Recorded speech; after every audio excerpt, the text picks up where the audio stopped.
What's up, all you FGGCs? What is that you mean? Future Glendale grounds crew. And now we're gonna start a series on teaching you the basics of doing our job, because we need to create a legacy and you're gonna be the next one. So let's roll up our sleeves, puff our collars, and let's get started. First thing we're gonna teach you how to do is edge. Edging is important because it makes the fields look crisp. That's why we have these wonderful lines here, and we're doing that today. You know why? Because we got playoffs coming up. Now this little machine right here, it's got a very simple engine, but it's got one flaw. It's got an on and off switch, and that's the first thing you're gonna forget. Make sure it's in the on position when you start it. Next, if you come over here on these dials, you're gonna have a choke right here. The choke needs to be fully engaged in the first couple times you need to start. Leave the gas always forward. That baby goes in here, and it should start up easy. So let's get started.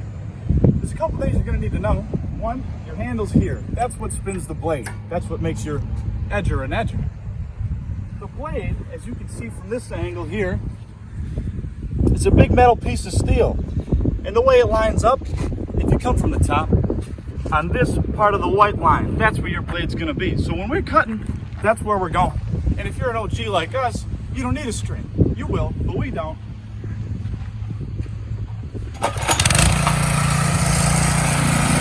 Now watch this guy doing this so well.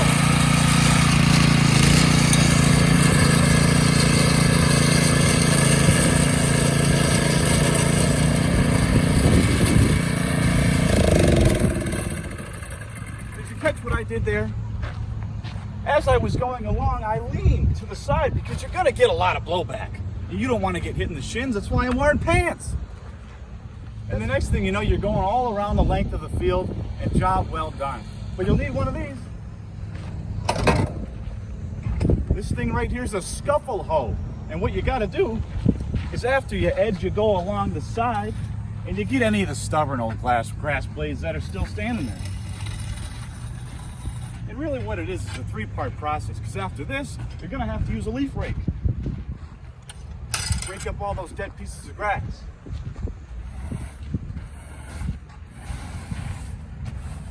And there's your process. You gotta pick that up now. Edge, scuffle hoe, and rake. And the job's pretty much done.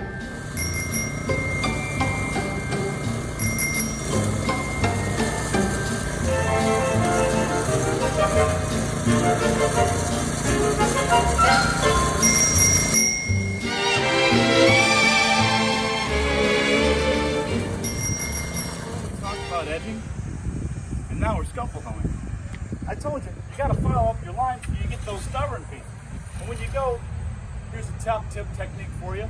You want to use the corner so you don't ruin the edge. When you're done going through, give it a little shake. It's fun back here on edge. Now, for you inexperienced type, you might need one of these. It could be your only option. A string and a hammer. Hopefully you're working with a crew. It's nice to do it with 3. You can do it with 2. And Babe Ruth knows I've done it a whole bunch of times by myself. But what you want to do is the string keeps you honest. You got to guess at the line here. And you always want to use a hammer to put stakes in. Never your foot. I'm kidding. Something you'll need to know is how to wrap a string to make it tight. You don't want it slipping off because that could ruin your line. What you do is you put your thumb on it, top ways like this, wrap it around twice in the same direction. But then you got to switch, and you wrap it around twice the other way. And then you do it again. And that's the only way it stays taut. Now my grounds crew, they don't know this yet. I've taught them 1,000 times, but you should know. Now we're good to put the stake in the ground.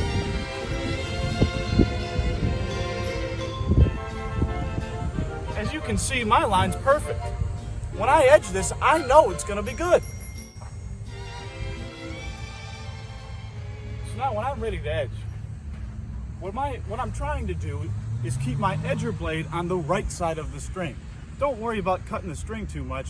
You can actually cross the sides, and it won't cut it, surprisingly, unless you go perpendicular. But you won't do that because you're an expert. Now we're ready to edge.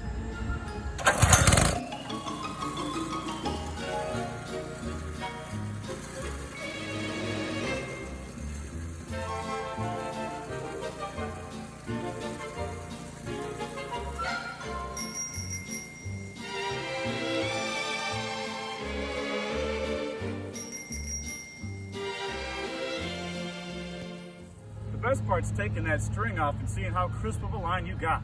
Here we go. Ooh, baby, that's crisp. Now the next step you can do pretty quick. Me on this end, I'm gonna walk my string down so we can get to the other edge. My partner there, he's gonna stay in there and put that line in the ground. Easy peasy, simple, simple. And here we go, ready for the next line. There's a lot of communication here and trust between me and my partner. He's gotta know where he's gonna put his string in and I've gotta know where mine is. Sometimes it takes a attempt or two, but you can get it down.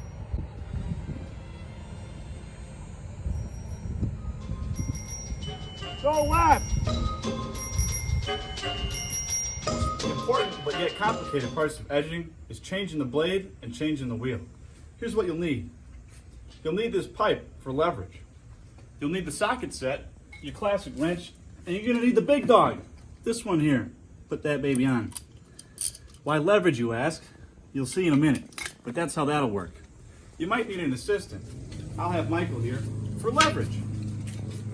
He's gonna wedge this bad boy in here. I'm gonna pop this thing on the nut and we're gonna get it off.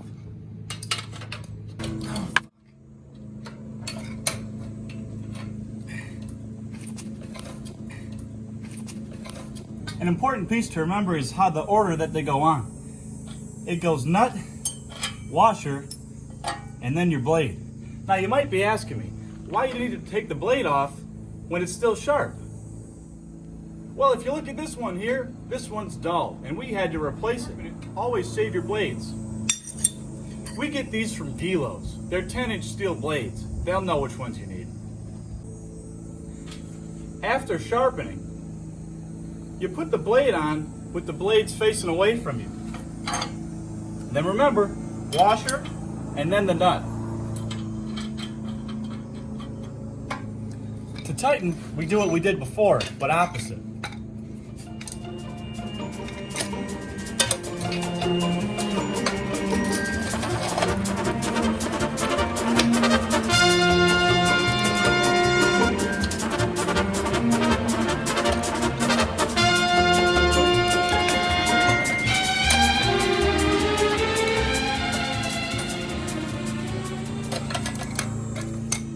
Again, see how it's so easy?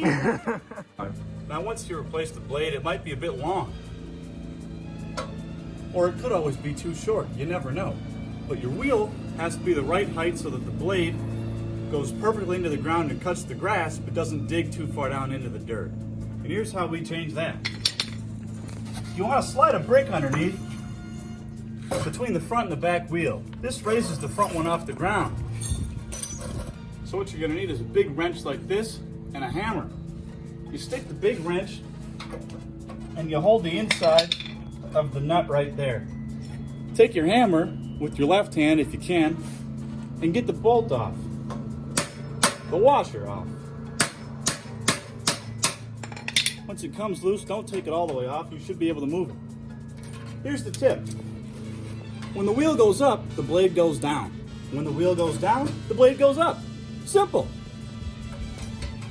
Tighten where you want it, and you're good to go. Boom.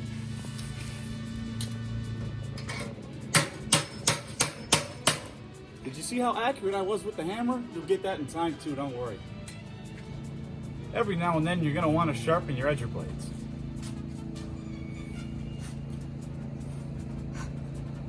Now you might look at this and go, it's a bit of a nub, but it's salvageable and I can use it to teach you. You're gonna need one of these. This is a grinder. And you're gonna want a glove, because things are gonna get hot. So I'm gonna show you now, and you're gonna get a bird's eye view over my shoulder of what I'm gonna do. Watch via your eyesight here. It's hard to explain.